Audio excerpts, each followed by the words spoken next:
بسم اللہ الرحمن الرحیم۔ السلام علیکم۔ متع، نکاح یا زنا، مولانا مودودی کا صاف موقف۔ بعض مفسرین نے سورہ مومنون کی آیت 5 اور 6 سے متع کی حرمت پر بھی استدلال کیا ہے۔ ان کا کہنا ہے کہ ممتنع عورت نہ بیوی کے حکم میں داخل ہے اور نہ لونڈی کے حکم میں۔ لونڈی ہونا تو ظاہر ہے کہ اس پر صادق نہیں آتا، اور بیوی بھی اس لیے نہیں کہ نکاح کے جتنے شرعی احکام ہیں ان میں سے کوئی بھی اس پر لاگو نہیں ہوتا۔ نہ وہ مرد کی وارث ہوتی ہے، نہ مرد اس کا وارث بنتا ہے، نہ اس کے لیے عدت ہے، نہ طلاق، نہ نفقہ، نہ الا، نہ اظہار اور نہ لعن وغیرہ، بلکہ وہ 4 بیویوں کی مکرہ حد سے بھی مستثنی ہوتی ہے۔ بس جب وہ بیوی اور لونڈی دونوں کی تحریم میں نہیں آتی تو لازمی طور پر وہ کسی اور درجے میں شمار کی جائے گی، اور اس درجے کی طرف رغبت کرنے والوں کو قرآن حد سے زیادہ تجاوز کرنے والا قرار دیتا ہے۔ یہ استدلال بظاہر معقول ہے، مگر اس میں ایک کمزوری کا پہلو ایسا ہے جس کی بنا پر یہ کہنا مشکل ہو جاتا ہے کہ متع کی حرمت اس آیت سے قطعی طور پر ثابت ہے۔ وہ پہلو یہ ہے کہ نبی کریم صلی اللہ علیہ وسلم نے متع کی حرمت کا حتمی اور آخری حکم فتح مکہ کے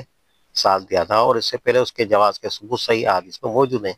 اگر یہ تسلیم کر لیا جائے کہ متع کی حرمت کا حکم اسی آیت میں آ چکا تھا جو کہ ہجرت سے کئی سال پہلے نازل ہوئی اور تمام مفسرین کے نزدیک مکی ہے، تو یہ سوال پیدا ہوتا ہے کہ نبی کریم صلی اللہ علیہ وسلم نے اسے فتح مکہ تک کیوں جائز رکھا؟ لہٰذا زیادہ درست بات یہ ہے کہ متع کی حرمت قرآن مجید کے کسی صریح حکم پر نہیں بلکہ نبی کریم صلی اللہ علیہ وسلم کی سنت پر مبنی ہے۔ اگر سنت میں اس کی حرمت کی صراحت نہ ہوتی تو محض اس آیت کی بنیاد پر متع کو حرام قرار دینا مشکل تھا۔ متع کے ذکر کے ضمن میں 2 باتوں کی وضاحت ضروری ہے۔ نمبر 1، اس کی حرمت خود نبی کریم صلی اللہ علیہ وسلم سے ثابت ہے، لہٰذا یہ کہنا کہ اسے حضرت عمر رضی اللہ عنہ نے حرام کیا درست نہیں۔ حضرت عمر رضی اللہ عنہ اس حکم کے موجود نہیں تھے بلکہ صرف اس کے ناشر اور نافذ کرنے والے تھے۔ کیونکہ نبی کریم صلی اللہ علیہ وسلم نے یہ حکم آخری زمانے میں دیا تھا اور وہ عام لوگوں تک پوری طرح نہیں پہنچا تھا، اس لیے حضرت عمر رضی اللہ عنہ نے اس کی تشہیر کی اور اسے بطور قانون نافذ کیا۔ نمبر 2، شیعہ حضرات نے متع کو مطلقاً مباح قرار دینے کا جو موقف اختیار کیا ہے اس کے لیے کتاب و سنت میں کوئی گنجائش نہیں۔ صدر اول کے صحابہ، تابعین اور فقہا میں سے جو چند بزرگ اس کے جواز کے قائل تھے وہ بھی اسے صرف اضطراری حالت اور شدید ضرورت کے تحت جائز سمجھتے تھے۔ ان میں سے کوئی بھی اس کو نکاح کی طرح مستقل اور عام حالات میں جاری رکھنے کا قائل نہ تھا۔ حضرت ابن عباس رضی اللہ تعالیٰ عنہ، جن کا نام جواز متع کے قائلین میں سب سے زیادہ نمایاں کر کے پیش کیا جاتا ہے، خود اس کے متعلق فرماتے ہیں، یہ صرف مردار کی طرح ہے جو صرف اضطرار کی حالت میں حلال ہوتی ہے، بلکہ بعد میں انہوں نے جب دیکھا کہ لوگ اس رخصت سے ناجائز فائدہ اٹھا رہے ہیں اور ضرورت کے بجائے عمومی عادت بنا چکے ہیں تو وہ خود بھی اس رخصت سے رجوع کر چکے تھے۔ اگر اس اختلافی مسئلے کو ایک لمحے کے لیے نظر انداز بھی کر دیا جائے کہ حضرت ابن عباس رضی اللہ عنہ اور ان کے ہم خیال چند اصحاب نے بعد میں اپنے موقف سے رجوع کیا یا نہیں، تب بھی ان کے موقف کو اختیار کرنے والا زیادہ سے زیادہ اضطراری جواز تک محدود رہ سکتا ہے، مگر مطلق جواز یعنی نکاح کی موجود کے باوجود متع سے عورت سے فائدہ اٹھانا، یہ ایسی آزادی ہے جسے نہ صرف ذوق سلیم ناپسند کرتا ہے بلکہ شریعت محمد صلی اللہ علیہ وسلم کی طرف منسوب کرنا بھی نامناسب ہے، اور ائمہ اہل بیت کو اس کا قائل ٹھہرانا تو سراسر زیادتی ہے۔ میرا خیال ہے خود شیعہ حضرات میں بھی کوئی شریف آدمی یہ گوارا نہیں کرے گا کہ کوئی شخص اس کی بیٹی یا بہن کے لیے نکاح کی بجائے متع کا پیغام لائے۔ اس کا مطلب یہ ہوگا کہ معاشرے میں بازار کی عورتوں کی طرح ایک ادنا طبقہ ایسا موجود ہو جو مردوں کے لیے متع کا ذریعہ بنے،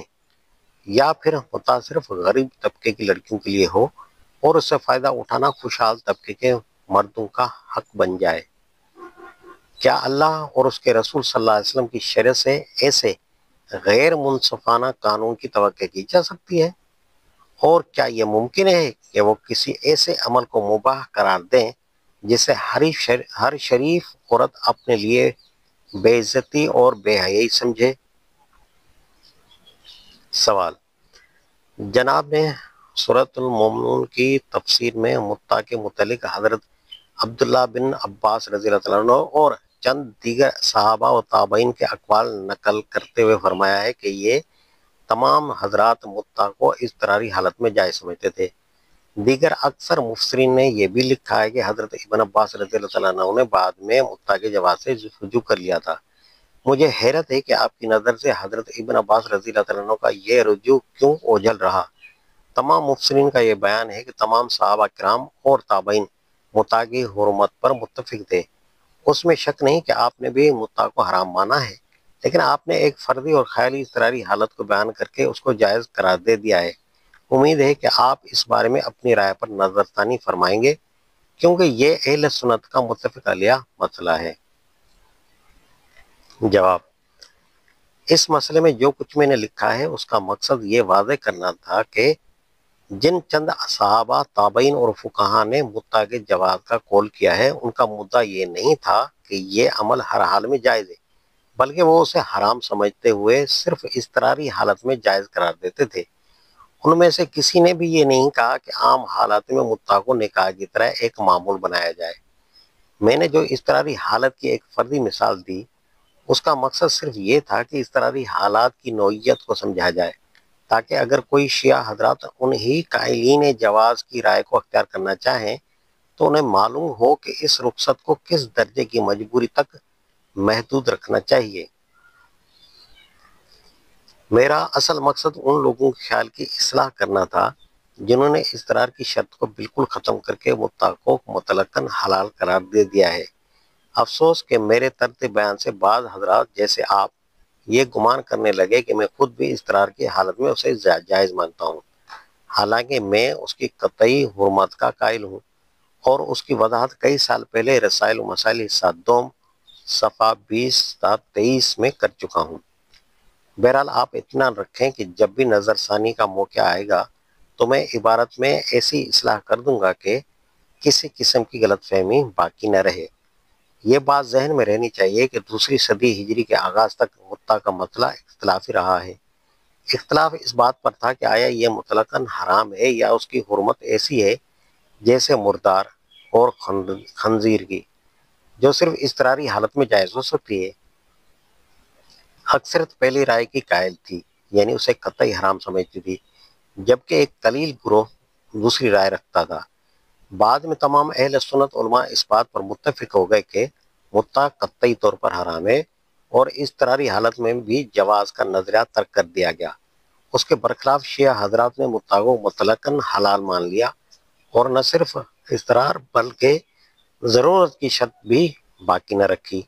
میں جو بات کہنا چاہتا ہوں وہ یہ ہے کہ متا کی حرمت بہرحال ثابت ہے،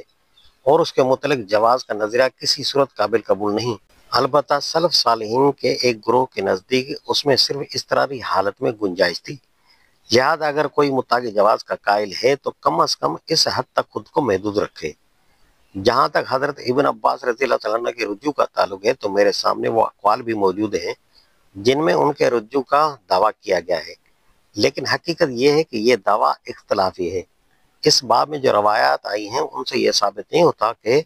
حضرت ابن عباس رضی اللہ تعالیٰ عنہ نے اپنی رائے کی غلطی تسلیم کر لی تھی، بلکہ محسوس ہوتا ہے کہ وہ صرف مصلحتاً اس کے جواز کا فتویٰ دینے سے اجتناب کرنے لگے تھے۔ علامہ ابن حجر فتح الباری میں ابن بطال رحمۃ اللہ علیہ کا یہ قول نقل کرتے ہیں، اہل مکہ اور یمن نے حضرت ابن عباس رضی اللہ تعالیٰ عنہ سے متا کی اباحت نقل کی ہے، اور ان سے رجوع کی جو روایتیں آئی ہیں ان کی سندیں کمزور ہیں، اور ان سے متا کی اجازت دینا زیادہ صحیح ہے۔ فتح الباری جلد 9 صفحہ 138۔ علامہ ابن قیم زاد المعاد میں اس معاملے کی وضاحت یوں کرتے ہیں، جب بعض لوگوں نے متا کے معاملے میں حد سے تجاوز کیا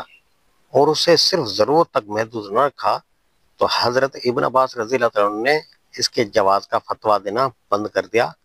اور رجوع کر لیا۔ زاد المعاد جلد 2 صفحہ 30۔ یعنی وہ صرف فتویٰ دینے سے رک گئے تھے، جیسے بعض لوگوں نے ان کا رجوع سمجھ لیا۔